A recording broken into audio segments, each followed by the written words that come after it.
Butter juice അടിക്കുമ്പോഴേ അതിലെ കാമ്പെല്ലാം കളഞ്ഞിട്ട് അതിൻ്റെ കുരു മാത്രം നോക്കിയെടുത്ത് ജ്യൂസ് അടിച്ച മങ്ങൾക്കുണ്ടോ? പാചകത്തേക്കുള്ള പലരുടെയും ആദ്യത്തെ കാൽവെപ്പും കരവേലതും പൊട്ടലും ചീറ്റലും പുകയും അത് തീയായിട്ടും വന്നിട്ടുണ്ടെന്ന് പറഞ്ഞ് കേട്ടിട്ടുണ്ട്. പക്ഷെ ഇങ്ങനൊരു ഐറ്റം ആദ്യമായിട്ടാണ്. സംഭവം ഇത് നടക്കുന്നത് പാലക്കാട് ജില്ലയിലെ ഒരു ചിന്ന തറവാട്ടിലാണ്. കഥയ്ക്ക് ഒരു 25 വർഷം പഴക്കമുണ്ട്. ഉമ്മാൻ്റെ അനിയത്തിൻ്റെ കെട്ടിയോൻ്റെ വീട്ടിലാണ് ഈ ഒരു സംഭവം നടന്നത്. അന്നത്തെ കാലേ ഇന്നുള്ള പോലെ ഇല്ലല്ലോ. ഇന്ന് നമ്മൾ കെട്ടുമ്പോഴേക്കും വേറെ വീരൊക്കെ എടുത്ത് മാറും. പക്ഷെ അന്ന് എന്ന് പറഞ്ഞാൽ ഒരു കൊടക്കീഴിൽ ചട്ടിയും കുട്ടിയും ട്രോഫികളും ഒക്കെ. ഇവർക്ക് അയൽവാസിയായിട്ടുണ്ടായിരുന്നത് ഒരു ചേച്ചിയാണ്. ചേച്ചീൻ്റെ മക്കള് പഠിപ്പും ജോലിയൊക്കെ ആയിട്ട് ബാംഗ്ലൂർ സെറ്റിൽഡ് ആണ്. ചേച്ചീൻ്റെ മക്കളെ വെക്കേഷന് വരുമ്പോൾ കുറച്ച് ബട്ടർ കൊടുത്തിട്ടുണ്ടായിരുന്നത്രേ. ചേച്ചി സന്തോഷം കൊണ്ട് ഇവർക്കും കൊടുന്നു കൊടുത്തിട്ട് മക്കൾക്ക് ജ്യൂസ് അടിച്ചു കൊടുത്താളേ എന്ന് പറഞ്ഞു. മൂപ്പര് ജ്യൂസ് അടിച്ചു കൊടുത്താളെ എന്ന് പറഞ്ഞതുകൊണ്ട് മാത്രം ഇത് ജ്യൂസ് അടിക്കാനുള്ള സാധനമാണെന്നുള്ളത് ഇവർക്ക് മനസ്സിലായി. അല്ലാന്നുണ്ടെങ്കിൽ ഇവർക്കത് മനസ്സിലാവില്ല. ഇവരെല്ലാവരും കൂടി അത് കട്ട് ചെയ്ത് അതിൻ്റെ ഉള്ളിലത്തെ കാമ്പൊക്കെ കളഞ്ഞിട്ട് കുരു മാത്രം എടുത്ത് ജ്യൂസ് അടിച്ചത്ര.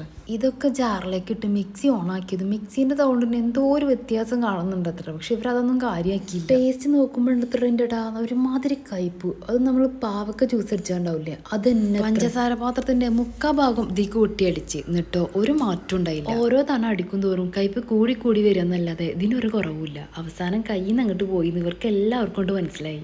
സംഭവം ഇപ്പോൾ ഇവർക്ക് ഇത് അറിയാതെ പറ്റിപ്പോയതൊരു കയ്യബദ്ധാണ്. അറിഞ്ഞുകൊണ്ട് ഇപ്പോൾ അല്ലെങ്കിൽ ഇങ്ങനെ കാര്യങ്ങൾ ചെയ്യുമോ. അപ്പോൾ നമ്മൾ ഫോളോ ചെയ്യാൻ മറക്കണ്ട.